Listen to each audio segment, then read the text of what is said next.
Cartoons were my lifeblood, and I can imagine for many kids as well, especially in the 80s, and for good reason. There was a time you could never miss watching cartoons. They played in the morning before you went to school and played when you came home from school. Cartoons were prime children's entertainment bar none.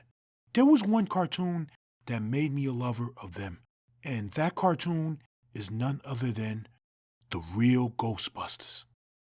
Growing up, this was a cartoon I watched religiously. I could never get enough of it. As you may know, The Real Ghostbusters is based off the 1984 classic film Ghostbusters. The cartoon itself was going to be called Ghostbusters as well, but there was a licensing issue due to there already being an IP called Ghostbusters, a live-action series by Filmation, and to make complications worse, it ended up getting its own animated series. So they decided on the name The Real Ghostbusters to avoid copyright issues. But you know what? It worked out for the best, because The Real Ghostbusters would get a whopping 7 seasons, which was quite unheard of at the time. It didn't only last longer than Filmation's Ghostbusters, but it is also revered by fans to this day as one of the best animated series ever made. After fans asked for a true sequel, we finally got a true continuation in the series in 2021, Ghostbusters Afterlife. Speaking of The Real Ghostbusters, the real in the title might have been a loose jab at Filmation's property, but there would be several times in the anime series where it ventured beyond what the franchise was initially known for. The particular episode that I speak of is a prime example of it.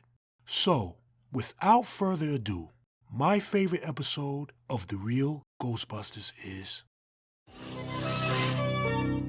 Oops, we now return to The Real Ghostbusters. So, what makes this episode my favorite? Well, anybody who had the pleasure of watching The Real Ghostbusters knows that it actually came on Saturday mornings and in syndication around the same time. So kids were watching it 6 days a week. Another thing was that the syndicated episodes were mostly different from the ABC version.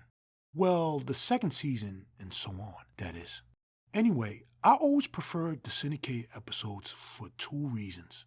The first reason was that the animation tended to be quite different in the syndicated episodes. That's for good reason. This is a time when studios outsourced their animation to meet demand.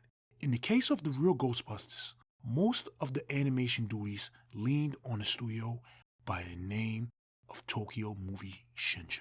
If you don't know about this studio, let me enlighten you. See, they were one of Japan's biggest and oldest studios.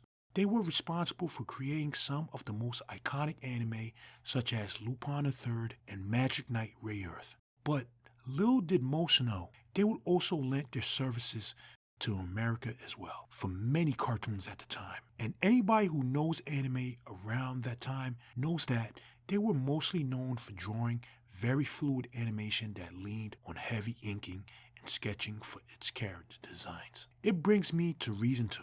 Anime was also known for delving into darker themes than the average Western cartoon of the time. But even though they were less restrictive than the networks were, The Real Ghostbusters is a cartoon that truly benefited from that.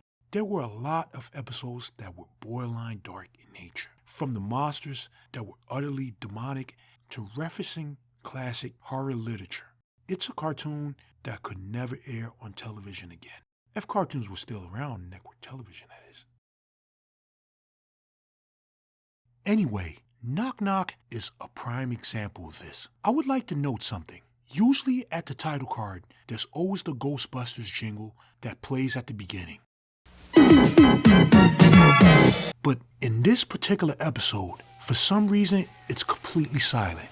Whether they forgot to include it in the episode or not, it ends up playing into the mood of the episode entirely. As for the episode itself, the Ghostbusters are already on the job, doing what they do best, busting ghosts and ultimately wrecking the place doing so, in true Ghostbusters fashion. But unlike the movies, they are actually praised for it and go home for the night. But that night would be quite short-lived, as they are tasked to do something beyond their scope. Close a demonic door that has doomsday implications. After warning some underground subway workers not to open it till doomsday in the first place. But of course, they didn't listen, and now the Ghostbusters have to clean up their mess. The special thing about this episode is how high the stakes are. If they don't close it, that's the end of the world as we know it. Usually, when they did a job, it was mostly just something small like the beginning of the episode, or something that just threatened the city. But here, you get a sense that it was more than that immediately. The episode just had this epic feel to it. It just felt like this could have been a plot in the actual movies. It does make sense that it felt like that because the writer of this episode is none other than J. Michael Straczynski. Personally, I feel he doesn't need an introduction, but I have to take into account that there are some that aren't familiar with him. See, J. Michael Straczynski is quite the writer, having written for shows such as Murder, She Wrote, the 1985 iteration of The Twilight Zone, and would go on to create one of the most important sci-fi shows of all time, Babylon 5. But that was in 1994.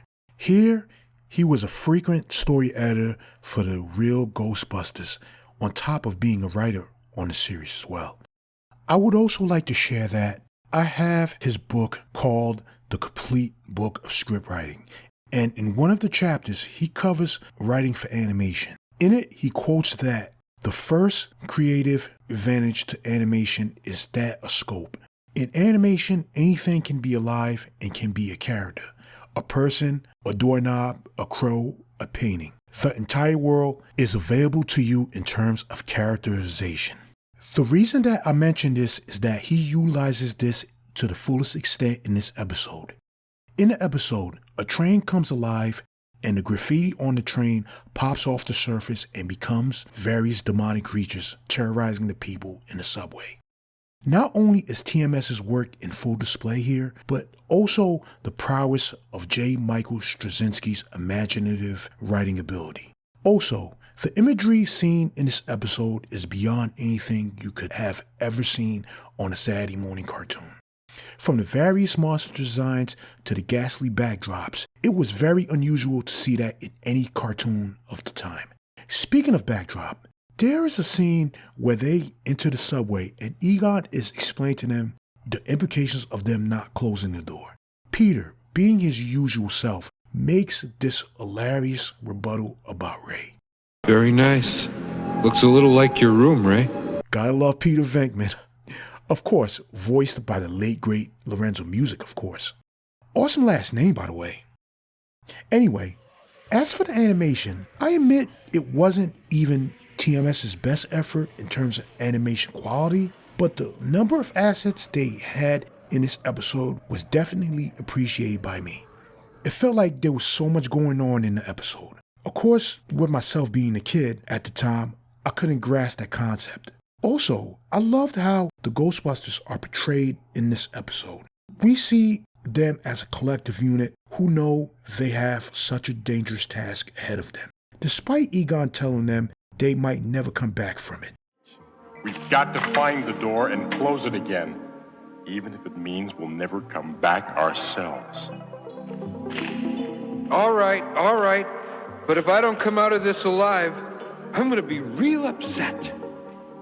And all the elements that happen in the episode truly heightens it. First of all, they are almost mauled by zombies on a subway train, hijacked by said ghostly runaway train that pops from the underground and back under, and ultimately encounter their real threat, an orb of supernatural energy, while trying to fend off the ghost who escaped from this realm behind the door. I also adored the dialogue they have before they are trying to close the door. You see their chemistry as a team. Since this was an official continuation of the movies, you get a sense of the progression of them as a unit here. It always reminded me of the movies, to a point where I never really understood why Columbia Pictures never got Straczynski to write a third Ghostbusters movie.